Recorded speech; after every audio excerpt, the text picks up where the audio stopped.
କୁକୁରଟିଏ ପାଟିରେ ଖଣ୍ଡେ ମାଂସ ଲଗା ହାଡ଼ ଧରିଥାଏ। ସେ ଗାଁ ଆଡ଼କୁ ପଡ଼ିଥିବା ରାସ୍ତାରେ ଚାଲିଥାଏ। ଆରାମରେ ଲାଞ୍ଜଟିକୁ ହଲାଇ ହଲାଇ ଗୀତ ଗାଇ ବାଟ ଚାଲୁଥାଏ। ସେହି ବାଟରେ ଝରଣାଟିଏ ପଡ଼ିଲା, କିନ୍ତୁ ଝରଣା ପାରି ହେବାକୁ କୌଣସି ରାସ୍ତା ନଥାଏ। ସେଥିପାଇଁ ଲୋକେ ଝରଣା ପାରି ହେବା ପାଇଁ ତା ଉପରେ କାଠ ଗୋଡ଼ଟିଏ ପକାଇଥାନ୍ତି।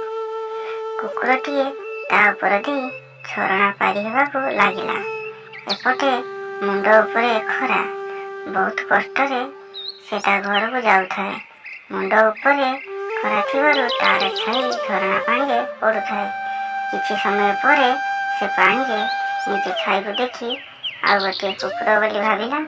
ଛାଇ କୁକୁରର ପାଟିରେ ଖଣ୍ଡେ ମାଂସ ଲଗା ହାଡ଼ ଥିବା ପରି ସେ ଦେଖିଲା। ତାକୁ ଦେଖି କୁକୁରର ଲୋଭ ଆସିଗଲା। ସେ ଆଉ ଖଣ୍ଡେ ମାଂସ ଲଗା ହାଡ଼ କିପରି ଖାଇବ ବୋଲି ଭାବିଲା। ଏହାପରେ ହଠାତ୍ ସେ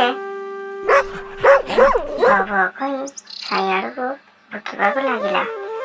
ଭୁଲି ଯାଇଥିଲା ଯେ ତା ପାଟିରେ ଗୋଟିଏ ମାଂସ ଲଗା ହାଡ଼ ଅଛି। ହଠାତ୍ ପାଟିରୁ ମାଂସ ଖଣ୍ଡ ପାଣିରେ ଖସି ପଡ଼ିଲା। ଫଳରେ ତାହା ପାଣି ସୁଅରେ ଭାସିଗଲା। ଲୋଭୀ କୁକୁର ଛାଇ ମାଂସ ଲୋଭରେ ଅସଲ ମାଂସକୁ ମଧ୍ୟ ହରାଇଲା।